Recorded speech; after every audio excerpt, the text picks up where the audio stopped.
Candace Owens is, as I've told you, one of these far-right MAGA podcaster folks, and she spoke with a friend of the show, Don Lemon, for what was an over an hour debate / conversation. And I want to walk through some moments.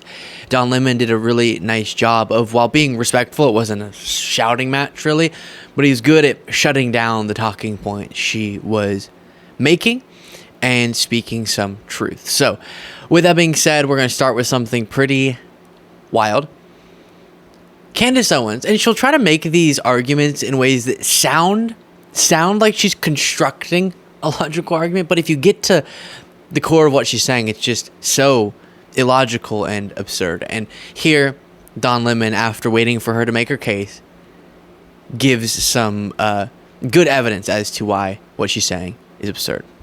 Shame back. Bring back saying you are disgusting, you are wrong, you are a hoe, you are a pervert. Call things for what they are. And that is another way that they've psychologically tried to transform speech in America by saying like, oh, okay, you have free speech, but if you say that word, like if you say like, oh, that's whack or that's gay, then that would make you a homophobe. You don't want to be a homophobe, do you? It's no, we shouldn't do that. And it's even been the disappearance of words that actually had real meanings, like growing up, majoring in English, reading old English novels and understanding that a word like is a real word. It means a bundle of sticks. Okay, so listen, I believe in free speech, right? But I also believe that free speech comes with consequences. So the word you said was right? Is that exactly the word? So what did you mean by that? You think it's okay to... I'm sure you all can assume, but I'll just tell you, it's the F slur used against gay people that is being referred to. Say the word to call people to their face? No, actually, I said words have meaning. And so when you start allowing the perverts to dictate speech, then words just have to go away. And as I said in that clip, when I was growing up and I was reading English novels, when people say you're walking through the woods to get a it meant a bundle of sticks. And then they said you can no longer say this word that has a real meaning, right? A bundle of sticks, because some pervert took that and threw it as an epithet towards gay people. I think that's actually, that's a wrong way of thinking, because then what you're doing is you're allowing perverts to dictate society. So I don't like the death of the English language because people are getting offended. So that's like, I could pick any word. I could say, plant. And from now on, every time I see a gay guy, I'm gonna be like, he's a total plant. And then eventually they say you can't say plant anymore. It's like, no, this is a real word that has meaning. Attack the person who's perverting the word, but you don't suddenly disappear a word and you say you can no longer say it, or you can no longer read these Virginia Woolf novels because the word has been perverted. I think that's a backwards way of thinking. Read Virginia Woolf novels, and the only people I know who are trying to ban books, Virginia Woolf, and other books that even say the N-word. I mean, it's conservatives. That mic drop. Virginia Woolf. And other books that even say the N-word. I mean, it's conservatives. That's who's trying to do it. I don't think that you should be banning books. But I do know, Candace, that language evolves over time. And when people say that word to me, they're not calling me a cigarette. They're not calling me. Obviously, that's the point. It has a context. So if you want to punish that person because they're saying that offensively, that, if you feel that this person, but it's not fair to then say to everybody else who's not using that word that this word has now been banned. I just think that's ridiculous. That's my point. You think people should I don't think that you can suddenly say go backwards and delete words that had real meaning because someone has perverted it, because then it never stops. It just becomes constantly. So on this, I'm almost weary to fully dive in, but I'll definitely respond. The reason I'm weary is because I've learned through my many years on this earth that this sort of self-aggrandizing, self-satisfying, meaningless, performative philosophy sort of stuff gets you nowhere. Oh, but what if I said that a plant is a bad word? Under your framework, would that mean that plant now has to be removed from our lingo? When diving into more substantive discussions about policies and even social phenomena can get us further more than whatever you would call that, because it's not like this discussion does anything to what is an ongoing inevitability, which is that words change in their meaning, and then we can judge people based on what they're saying in our understanding of what they're meaning and what they're saying, right? So, yeah, if you were using what is now the F slur, so I'm not going to use it on this show, but if you were using that word at some point in time to mean a bundle of sticks, and then that would be fine because that's what it was meaning. That was the meaning, the underlying meaning. But once it is weaponized as something to insult people or degrade people, then you can still use it. You have the right to use it. You have your free speech right to use it. And I get to judge you with my freedom for using it. I get to judge you for what I think you mean by it.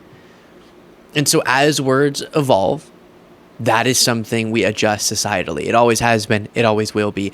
And pretending like these theoretical discussions about, but what if we just said you could never make a word offensive? Yeah, that would be cool. But it happens. And whenever our lingo changes, we adjust. And you spending any time trying to figure out, but what if I used it in the bundle of six way? What would you think of it then? Really gets us nowhere, because when almost everyone's using that word, it's the slur way, and that's what people are saying is something they judge. Again, you have the legal right to say it, and then I have the legal right to not like you for saying it. If you've been watching this show and you're not yet subscribed, I ask that you do just click that subscribe button. Very easy, free, but it makes quite the difference. Back to the video. Here's more from a different topic. There's a difference between something that happens to people naturally, right? We all get older. I have trouble sometimes recalling things. This is about Biden, Trump. I'm like, oh, what's that senator again? What's that name again? And that happens to the best of us. But there is a difference between that and someone who is, a perpetual liar, or doesn't believe in democracy, or is an election denier. Those two things are not equal. And I think that is the premise of what Democrats are operating on right now. Joe Biden may not be the man he was 5 years ago or 20 years ago or 30 years ago, but he's still better than the alternative. Yeah, obviously I fundamentally disagree with your assessment, and I think it's very strange coming from a party where Hillary Clinton denied the election results for years, and said that her election was stolen from her. It's very weird for people to suddenly just not remember that. Sometimes it feels like the press there just was no sort of insurrection around that. I mean, she eventually accepted. Well, now you're accusing him of the insurrection. He has nothing to do with. No, I said, but there was no insurrection around that. I didn't mention. You can say that or not, but you just said he's an election denier. Okay, well that would put Hillary Clinton in the exact same camp, and so it's very weird when there seems to be this sort of like. All right, and we'll play a little bit more before I explode. Hear me out here. There's a difference between questioning an election, the results of an election, which happened with Al Gore and George Bush, than having almost every court in the land disagree with the assessment that the election was stolen. There's a difference between questioning an election than saying it was stolen. There's a difference between someone saying, I thought I should have won, and there were, I had all these wins that were, that were not at my back. Then someone saying, the election was stolen, and that these people are heroes who actually desecrated the Capitol and beat up police officers, and a police officer ended up dying. Yeah, because we've gone through it so many times, I won't again, but you lose the argument instantly when you pretend that anything any Democrat did, especially prominent ones in power, came anything close to what we saw after the 2020 election from Trump. You show, oh wow, your argument's so weak, you have to just be ridiculous. Because if you had justification for what Trump was doing, likely, at least from what we've seen, it would be you trying to demonstrate that the election was not fair. So him saying that it was stolen is more justified. And that's what you can't do. And that's why you have to rely on Hillary Clinton long after she had conceded, was saying some stuff I've said before I don't like that she said because of what we've learned about how these terms can be weaponized. But back then, when you would say, oh, that person's not a legitimate president, it meant something very different than what it means now when Trump used those claims to justify trying to upend our entire democratic process. Now we know, oh, you need to be very careful. Long time, you would sort of say, that's an illegitimate president because I disagree with them and I disagree with the outcome of the election. But I conceded the president of the United States at the time, Barack Obama, brought Trump to the White House, president-elect. We're going to have a peaceful transfer of power. If you don't see the difference, I'm not going to say what I was going to say. Mean words is what I have to say about you. So please see the difference. And then there's this separate difference. I have a hard time not getting into it. I said I wasn't going to do it, but now I want to.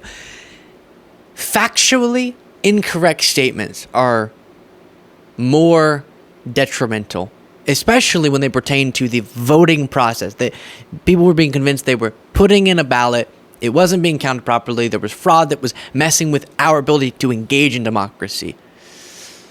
Not to mention getting into, again, the schemes that were implemented that really deteriorate democracy. But even just the type of statement, a factual lie is also different than what is a subjective statement, right? So Hillary Clinton saying Trump's an illegitimate president. Again, I don't like that she said that because I think we now need to be really careful with that sort of language. That's not something that connects to data or any metrics. That's just her. He's illegitimate, right? Now, the claims are factually inaccurate. Like, millions of dead voters voted. That's just not true, though, on a factual basis, empirically. And so that's another discrepancy. But the biggest part is even if the exact same lies were being told, the respect for our democratic process remained, where Obama, Hillary Clinton, Democrats at large in power facilitated the peaceful transfer of power. Trump took over the government. Trump tried to prevent that from happening with Biden. Now he's being criminally prosecuted for some of those actions. So when people bring that up, I just, so upsetting. Correct. You're saying that it's a mental disorder. It is a mental disorder. This is discussing transgenderism. That, that you're, in your rhetoric, you're saying that it's a mental disorder. It is a mental disorder. That's what I learned disorder. in school. It's not a mental disorder. Okay, if you think that you're a boy and you're actually a girl, you are suffering from a mental disorder, obviously, because you can't actually change your sex, obviously. I know plenty of children now. I know plenty. You can play dress up, but you can't change your sex. I know plenty of young people and old people who are trans, right? And they are not pretending.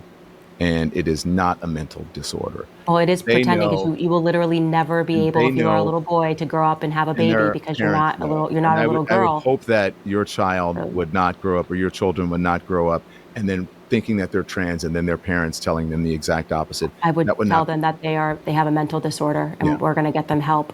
I want to. Yeah, I've said this before, but please come to the table if you're gonna come to the table with a passionate anti-trans argument. At least know the basic preliminary facts about what you're talking about, please.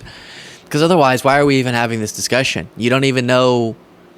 We could still disagree after you know these things, but I'm just saying, why don't you know the basic things? Like, for example, she's pretending that a trans person doesn't know that they were born of biological sex and that biological sex doesn't change. Yes, that's understood. We're talking about gender, how you're sort of existing in this world given society versus the biological components that make up your body. And that distinction is something that I can tell you trans people understand. Candace Owens pretending not to understand it is proof that either she just really isn't credible in this conversation or she is dishonest. And then they drop this mental disorder terminology as a way, obviously, of alienating people and as a way of sort of doing a mic drop. And they think it's serving their argument, but isn't it serving the opposite argument? Wouldn't, if you went down that road and just assumed their premise, wouldn't you get to our position? Because when she says I would have to get help, well, would the help be in the form of medical professionals? Okay, well, that's what we do. And then we think that in ways that are safe for people and obviously age restricted based on what we're talking about, that you end up addressing the mental distress that is caused by gender dysphoria.